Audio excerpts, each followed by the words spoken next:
তুমি যদি আমি রব্বে কাবা আল্লাহর রহমানের বান্দা হতে চাও, তুমি যদি আমার গোলাম হতে চাও, তোমার জন্য 13টি উপদেশ রয়েছে। যেই ব্যক্তিগুলোর মধ্যে এই 13টি উপদেশ থাকবে, ওই ব্যক্তিগুলোই আমি রব্বে কাবা আল্লাহর রহমানের বান্দা হবে। আর যেই ব্যক্তিগুলোর মধ্যে এই 13টা গুণের কোনো একটা গুণ না থাকবে, সেই ব্যক্তি এখন পর্যন্ত পরিপূর্ণ ঈমানদার হতে পারে নাই। সম্মানিত উপস্থিতি, মহান রব্বুল আলামিনের পাক কালামুল্লাহ শরীফ আমাদেরকে জানিয়ে দিচ্ছেন, তুমি যদি রহমানের বান্দা হও, তোমার 1 নম্বর গুণ হতে হবে রব্বে কাবা। আল্লাহ জানিয়ে দেন ওয়া ইবাদুর রহমান। তুমি রহমানের বান্দা হতে গেলে সর্বপ্রথম তোমার গুণাবলী থাকতে হবে।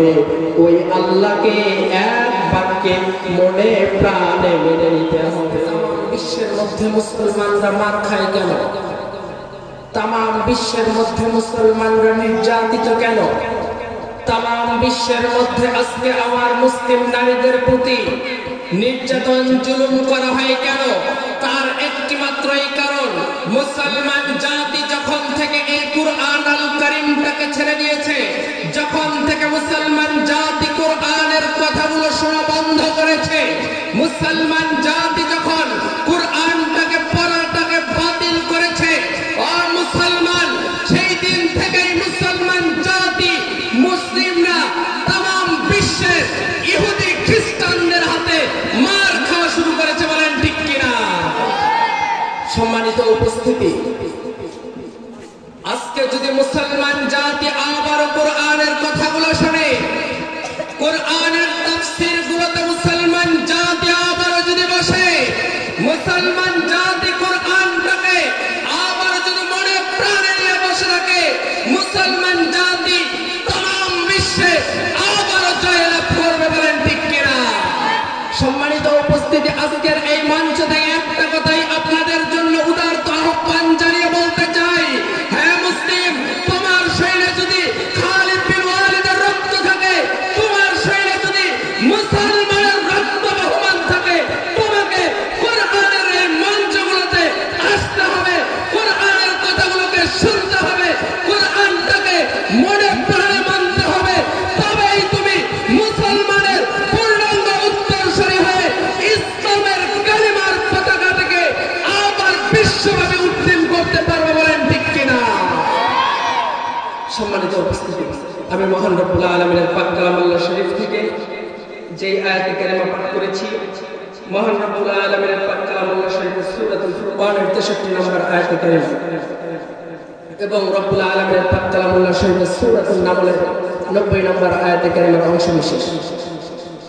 সর্বপ্রথম আমি মহান রব্বুল আলামিনের যে পাক কালামুল্লাহ শরীফ পাঠ করেছি, সেই আয়াতে কারিমার উপরে অল্প কিছুক্ষণ আলোচনা করব। মা তৌফিক ইল্লা বিল্লাহ। মহান রব্বুল আলামিন আমাদের জন্য জানিয়ে দিচ্ছেন, হে পৃথিবীর মানুষ, তুমি কি ভেবেছো তুমি নামাজ পড়লে ঈমানদার হয়ে যাবা, তুমি রোজা পড়লে ঈমানদার হয়ে যাবা, তুমি যাকাত দিলে ঈমানদার হয়ে যাবা? তুমি কি রহমানের বান্দা হবার আশা করো? তোমার যদি রহমানের বান্দা হওয়ার আশা থাকে, তোমার যদি ইচ্ছা থাকে, তবে তোমার জন্য কয়েকটি কাজ করতে হবে। কি কাজ? সম্মানিত উপস্থিতি, মহান রব্বুল আলামিন তার পাক কালামে হাকিমের মধ্যে সুন্দর করে জানিয়ে দিচ্ছেন, পৃথিবীর মানুষ, তুমি যদি আমি রব্বে কাবা আল্লাহর রহমানের বান্দা হতে চাও, তুমি যদি আমার গোলাম হতে চাও, তোমার জন্য 13টি উপদেশ রয়েছে।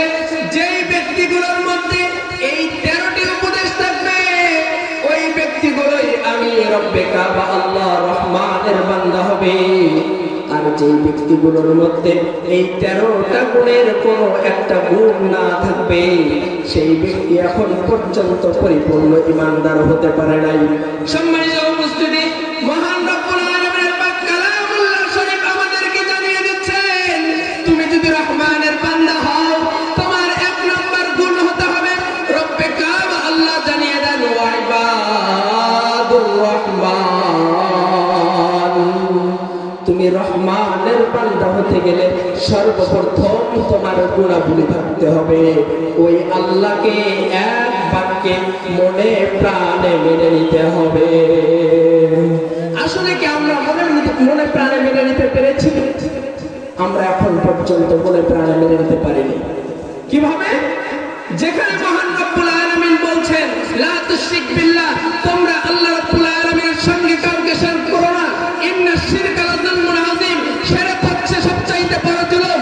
ঠিক সেই মুহূর্তে আমরা একটি কথা বলে আছি, সকল ক্ষমতার উৎস জনগণ। আসলে কি সকল ক্ষমতার উৎস জনগণ? সম্মানিত উপস্থিতি, কথা বলেন, সকল ক্ষমতার উৎস কি জনগণ? আমরা যদি হাজার দিন চেষ্টা করতাম আর আল্লাহ যদি আমাদের তকদিরে অসুস্থতা রেখে রাখতো, আমরা কি আসতে পারতাম? তাহলে কি ক্ষমতার মালিক আমরা নিজেরা? তাহলে ক্ষমতার মালিক কে? সম্মানিত উপস্থিতি, মুসলমান জাতি এখানেই সর্বপ্রথম মান খায়। যখন মুসলমান জাতি ক্ষমতার সঙ্গে আল্লাহ রাব্বুল আলামিনের সঙ্গে শিরক করে, মুসলমান জাতি শিরক থেকে বের হয়ে আসো। রব্বে কাবা আল্লাহ বিজয় আমার তোমাদের হাতে দেবে। রব্বে কাবা আল্লাহ রহমানের খাতায় তোমার নাম লিখেছে। বলেন না সুবহানাল্লাহ। সম্মানিত উপস্থিতি, রব্বুল আলামিন দ্বিতীয় নম্বরে বলেন